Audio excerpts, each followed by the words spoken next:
Man and Machine is brought to you by Shannons, insurance for motoring enthusiasts, and the following sponsors.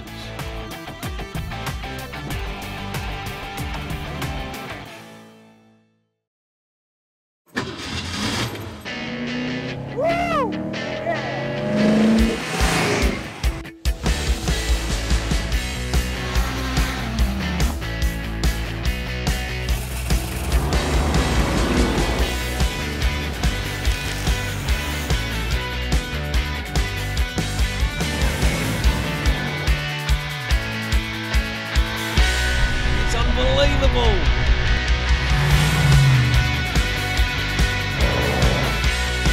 Now we're talking.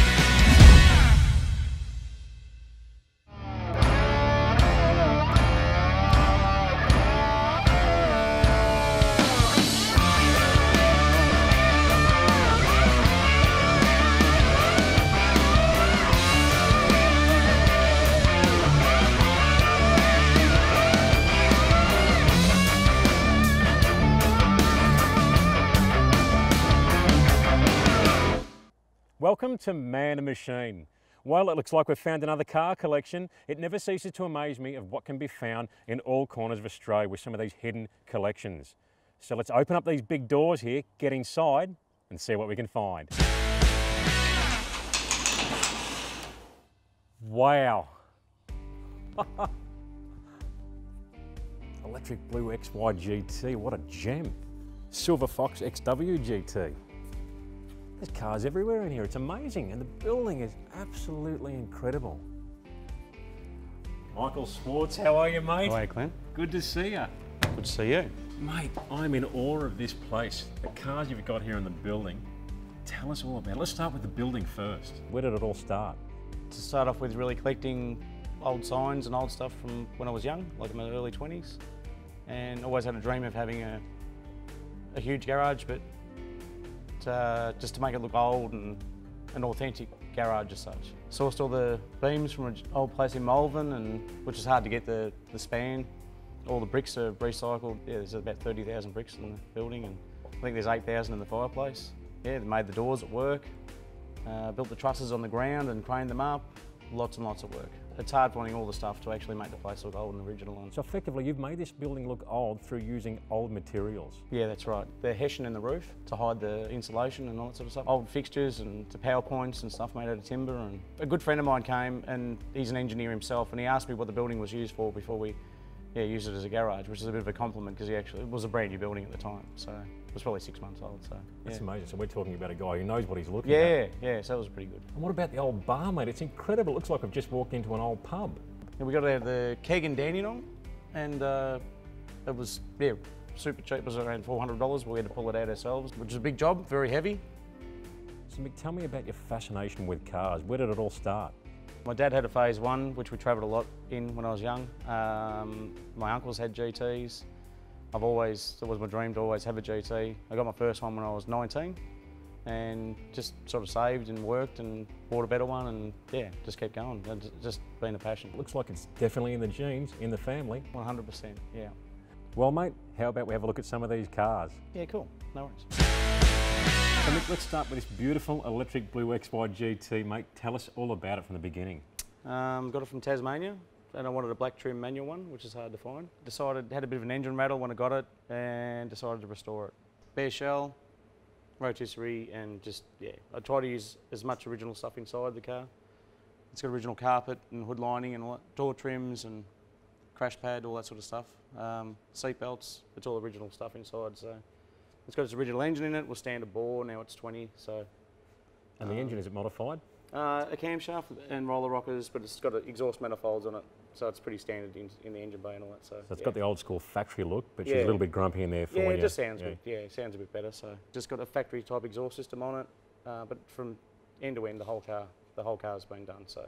And the body and paint looks absolutely superb, mate. Obviously, a lot of work's gone into that. Yeah, it has. Trevor Davis and Little Dave saved the car because it was in a bit of a state. It was a good car to start with, though. So.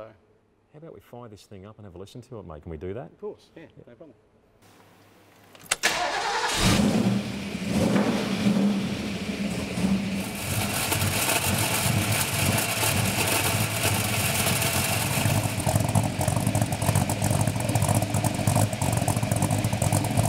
Well, there's nothing quite like the sound of a cammed up GT Falcon, is there? I don't know whether I'm crying because I feel a bit emotional about all this or whether it's the exhaust fumes that are actually killing me. The XYGT Falcon is an iconic Australian muscle car. 1,557 were built from September 1970 to December 1971. One of its unique features was the shaker that protruded through the bonnet and moved with the engine. The most iconic version was the Phase 3 GTHO variant, of which only 300 were built. 107 XYGT Falcons were produced in the electric blue metallic paint. So Mick, we've got a beautifully unrestored XWGT here, mate. Silver Fox, great looking colour combination. It is, yeah. Tell us all about it. I bought it from Tassie around 14 years ago. I mean, everything's really original. Yeah, the stripes have never been changed, and it's just, yeah, very stock standard, good car. So no maintenance required really or anything like that. I've never really had to do anything to it. One of those rare gems that you just very rarely find in that sort of order. Yeah, and it drives really smooth and super quiet. And it's a manual combination as well? It is, yeah, factory manual Windsor, yep.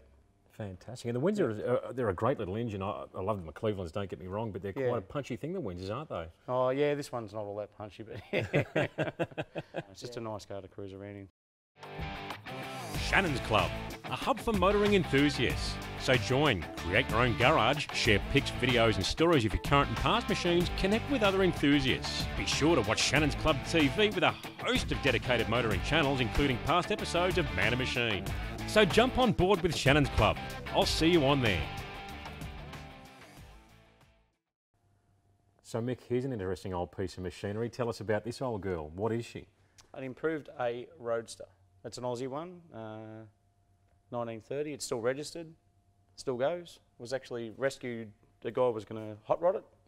He's marked the guards and stuff like that out for flames or whatever. So he decided to buy a Harley instead of hot rod the car, which is good. What's she drive like?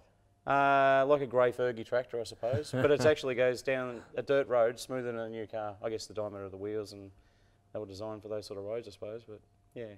Incredible. I mean, Henry Ford was known to build cars that were very robust, and they were well known for going through all sorts of punishment conditions. So that definitely explains that side of it. So, and she's got like the old flathead style 4-cylinder engine in it. That's correct. Yeah. With the dicky seat and all that sort of stuff. So. What was the engine like, and what was the gearbox like to use the controls? Is it awkward? It is, yeah, very hard to get used to, yeah. Yep. Yeah. But yeah, no, it's just a good car. And it's good that it's Aussie one, and it's good that it's registered. The Ford A model was built from 1927 to 1931. It was a huge success for Ford after its predecessor, the Model T, ran for 18 years. Nearly 5 million Model A's were actually produced. Prices range from $385 for the Roadster to $1,400 for the top-of-the-range town car. Well, just while I'm here, I thought I'd touch on this car here. There's a bit of an interesting retro rebuild happening. This is actually Mick's son's car, this XW. It was actually a 250 2V 6-cylinder combination. You know what? It wasn't enough for the young bloke. He wanted an upgrade to modern technology. So straight under the bonnet of this car is going a BA 6-cylinder turbo. This thing is going to be absolutely insane. The power levels that can be achieved from those engines these days are monstrous. And think about this too. The XW Falcon is probably at least 200 to 300 kilograms lighter than an actual BA Falcon. So the power to weight with this thing is going to be insane. Interested in finding your very own muscle car like these? It's so easy to find your next dream car. Just head to uniquecarsales.com.au. Select by make, model and more to find the perfect car for you, or just browse your favourite category. You'll find a massive range of cars like the ones we've just seen at uniquecarsales.com.au.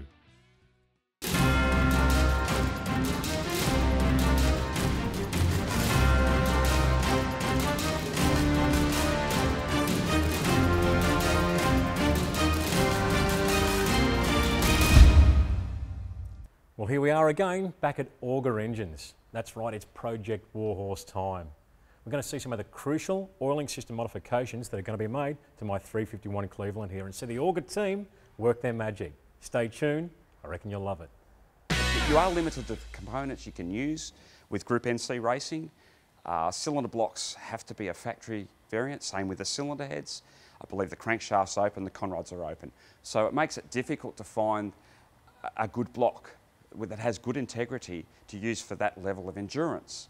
We'll have half a dozen blocks, and with Project Warhorse, we had, I think, 6 blocks to choose from, and it was a matter of sonic testing the blocks, getting the wall thickness, the block integrity, making sure that that's right. So it is a lengthy process to do, but it's very important at the same time because they can be very fragile, the Cleveland blocks. So, and there's certain machining enhancements we do to those blocks to ensure that they can actually perform at that endurance level. Look, there are variants with what you would build, say, if you were building a drag racing engine or if you're building an endurance engine. Look, on both applications, you do need to have strong components. On a drag racing engine, you'll have a lighter component, lighter rotating weight, where the endurance engine, you'll have stronger components. The crankshaft will be a billet, strong crankshaft.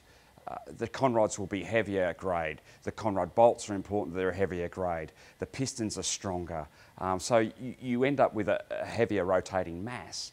The power output of this engine, look, we are going to be limited because we're using a factory 4V cylinder head. And everybody knows that a 4V head is not your perfect, efficient cylinder head.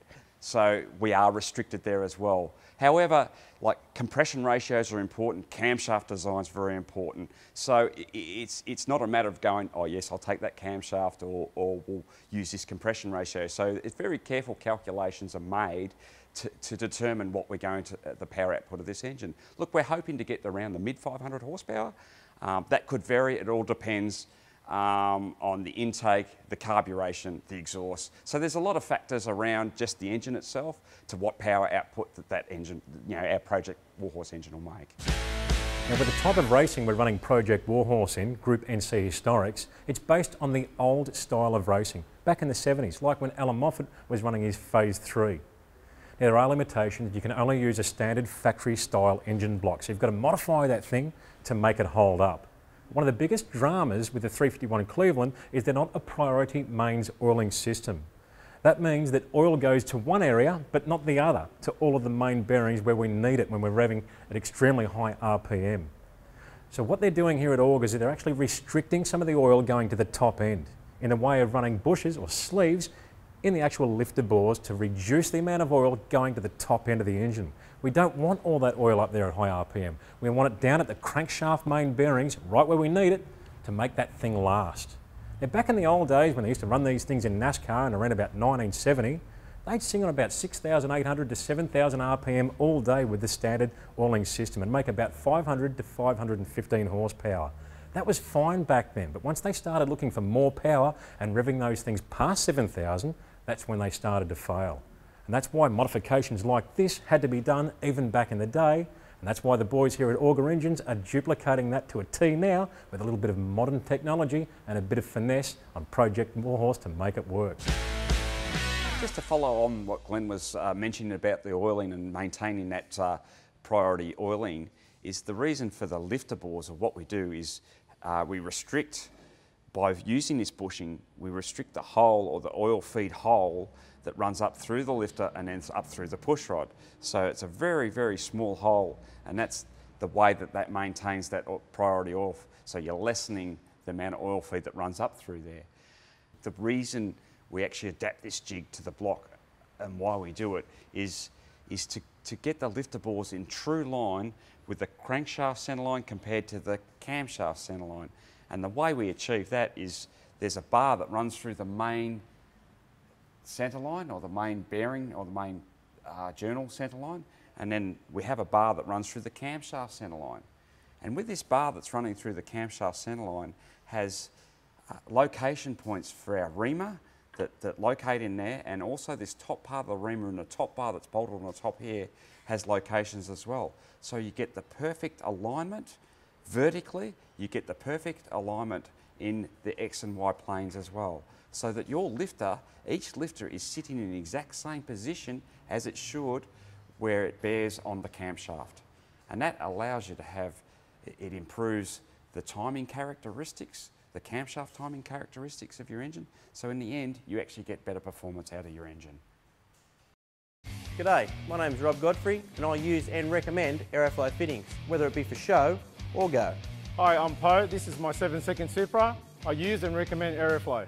Hi, I'm Chris Palazzo. And I'm Corbin Palazzo. Show or go, we use Aeroflow. I'm Mario Colillo. Mild or wild, I use Aeroflow. Aeroflow, manufacturers of professional hose, fittings and a whole range of performance products to suit your vehicle. To download the latest Aeroflow catalogue, go to aeroflowperformance.com. Proud supporters of the Aeroflow Outlaw Nitro Funny Cars. Well, I hope you've been enjoying Man and Machine. The team and I have been working very hard to give you lots of variation and different topics. In fact, we plan to do so for the long term. Now, if you either own or know of any interesting vehicle collections, maybe even in an interesting place, please be sure to go to the Man and Machine website and let us know. manandmachinetv.com.au. Check it out and take a look around. Also, feel free to go to our Facebook page. We look forward to your comments and feedback. Well, mate, here's a car that certainly gets my heart racing. I'm a big fan of XRGTs, the car that started the muscle car scene in Australia. Yeah. Tell us about this machine, mate. It's a genuine XRGT. It's got a V8 supercar engine in it. A V8 supercar engine? Out of an old Dick Johnson EL. Are you serious? Yeah. No. You're joking me, aren't you? No. You're kidding me. I've kept all the original stuff out of it. The original engine's over in the corner and original diff and everything out of the car's been up on the shelf. And what an animal. That's what I call a sleeper. Yeah. Fantastic. And you've tried to keep the car very original otherwise throughout the trim and what Yeah, have we? protected the wiring loom and all that sort of stuff and just, yeah, Yep. so I can change it back one day, so, yeah. I don't know if you'd want to change it back, would you? What sort of horsepower does the engine make? Has it been on the engine dyno? Around 650 sort of thing, yeah. Is that all? Only Yeah. 650? So, That's insane. yeah, so. Jeez, that's amazing power, isn't it? And is it still 5 litre capacity like they ran in the day, or has it been stroked? No, it's 347 now, so. Yeah. Okay, yep, so you put some more cubic inches into Yeah, it. And that's right. gee, Yeah, that'd certainly be a weaponry piece yeah, of machinery. it's a high maintenance thing, but yeah, it's due Yeah. for a bit of a rebuild now, but Yep. yeah, but it is a good usable car, so. Well, mate, I've got to say you're a very lucky man. I've always wanted an XRGT Falcon since I was a young boy, and they are on my wish list, and hopefully one day I'll own one. But, mate, one with a V8 supercar engine in it, I cannot believe it. What a wild ride this thing would be. Now, look, you did say I could test one of your vehicles. Yep. I was wondering if it might be able to be this one, or would that be a little bit too cheeky of me? Deal. You serious? Yeah, no problem. Thank you very much. I'll look after it, I promise.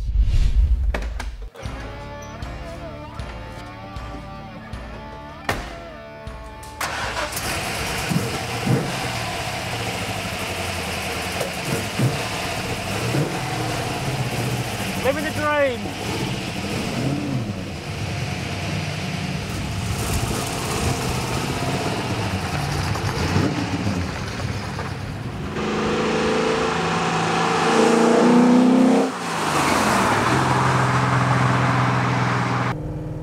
'67 XR GT Falcon.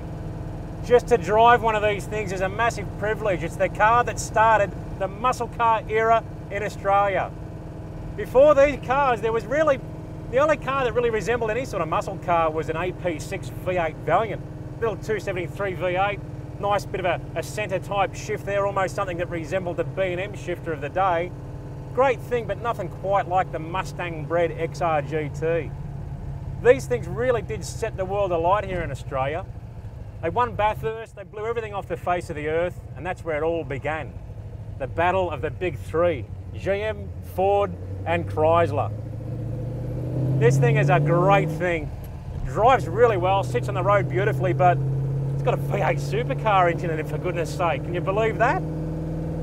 Can't believe I'm actually driving a genuine XR GT, but with that engine under the bonnet, wow, what an absolute animal this thing is.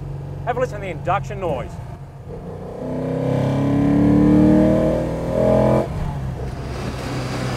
Hey! Yeah! Wow! Feel like Dick Johnson.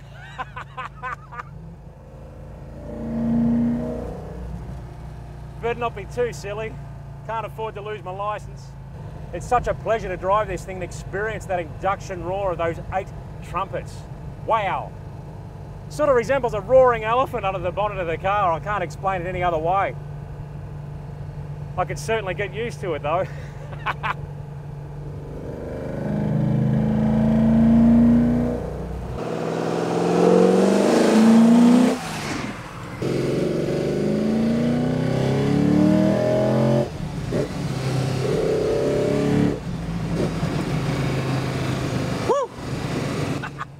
could get used to it, I'm telling you, I could get used to it. Imagine Fred Gibson and Harry Firth when they won Bathurst if they had this engine under the bonnet. No one would have seen which way they went. In fact, they didn't anyway. The opposition was absolutely slaughtered.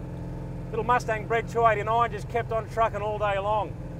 But this has got 347 cubic inches of raw power with 8 throttle bodies and 600 plus horsepower. Yeah, that's what I'm talking about.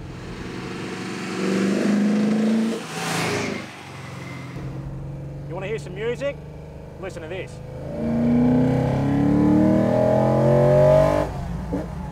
Now that's the Woo! Yeah! Nothing equals that. I've had twin turbo V8s and I've had all sorts of toys, but nothing beats the raw sound of a growling, naturally aspirated high RPM V8. Unfortunately, we're on the road, so we can't go too silly. We can't break the law as such. I'd love to get this thing on the racetrack. It'd be absolutely insane. Yeah. I want it. I want it.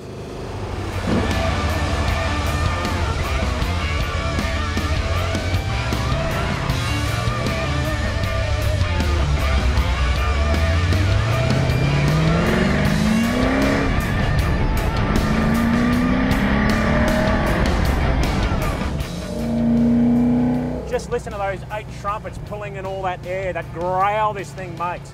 It's intoxicating. It almost pulls you through the firewall. I've got to tell you, I absolutely love it. I'm going to go to bed tonight dreaming about this thing. How can I get this car? Yeah.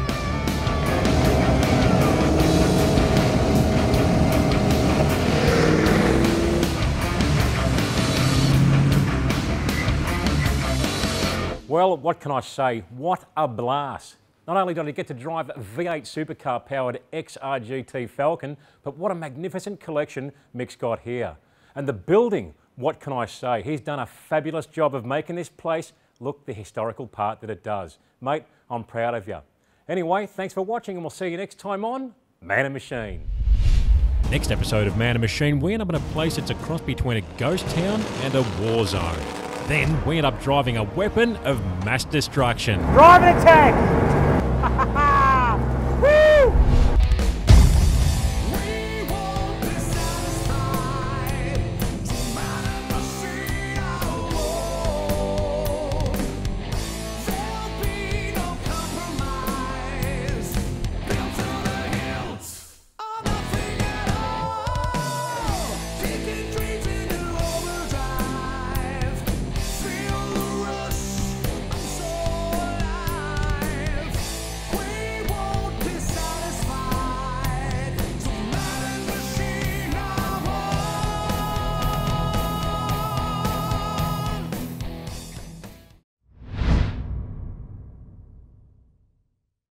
Man and Machine is brought to you by Shannons, insurance for motoring enthusiasts, and the following sponsors.